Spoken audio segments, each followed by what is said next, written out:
আবির, তোমরা বসে গল্প করো, আমি তোমাদের জন্য কফি বানিয়ে আনছি। তোমার পরিবার সম্পর্কে কিছু বলো। জি আঙ্কেল, আমি বিশিষ্ট ব্যবসায়ী মোস্তাক সাহেবের ছেলে। মুস্তাক সাহেব? আমরা তো জানি মুস্তাক সাহেব চিরকুমার, তাহলে তুমি ওনার ছেলে হলে কিভাবে? আমার বাবা মা নেই, ছোটবেলায় আমি আমার বাবা মাকে হারিয়েছি। মোস্তাক সাহেব আমাকে রাস্তার পাশে কুড়িয়ে পায়। সেই ছোট থেকেই উনি আমাকে লালন পালন করে বড় করেছে। আমার জন্ম পরিচয় নেই। জন্ম পরিচয় নেই? তাহলে তুমি ভাবলে কি করে আমার মেয়ের সাথে তোমার সম্পর্ক মেনে নিব? এই সম্পর্ক সম্ভব না। আমি তো আমার মেয়ের ভবিষ্যৎ সমাজের হাতে তুলে দিতে পারি না।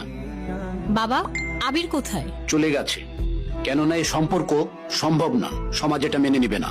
সমাজ তো কত কথাই বলে বাবা, সব কথা কি শুনতে হবে? আবির খুব ভালো ছেলে, আমি আবিরকেই বিয়ে করব। এটা আমাদের পরিবারের মান সম্মান জড়িত। সমাজ কি আমার দুঃখ কষ্ট মেনে নিবে নাকি বুঝবে? আমি ডিসিশন নিয়েছি, আমি আবিরকেই বিয়ে করব। সমাজকে নিয়ে আমার বাবা, বাবা কি হলো তোমার? ডাক্তার আঙ্কেল, আপনি তাড়াতাড়ি চলে আসেন। বাবা। নিশাদ, কি হয়েছে? হঠাৎ ডাকলে যে? আবির, আমি অনেক ভেবেছি, আমি আর আমাদের সম্পর্কটা কন্টিনিউ করতে পারবো না। কেন?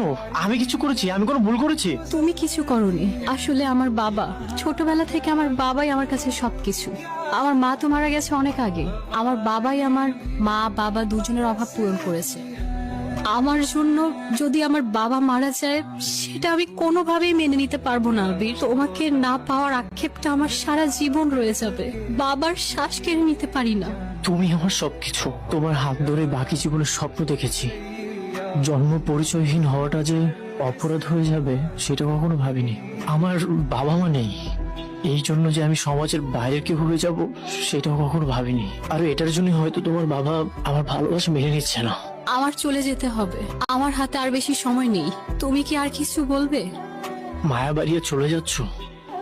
মানুষ চোখের মায়ায় পড়ে, হাসির মায়ায় পড়ে, অতি ক্ষুদ্র ক্ষুদ্র জিনিসের মায়ায় পড়ে। মানুষ এই মায়ায় পড়ে জীবন ধ্বংস করার জন্য।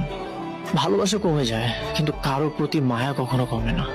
এই মায়া নামক জটিল অনুভূতি থেকে যায় জীবনের শেষ নিঃশ্বাস পর্যন্ত। নিশাদ, আমাকে আর 5 মিনিট সময় দিবে?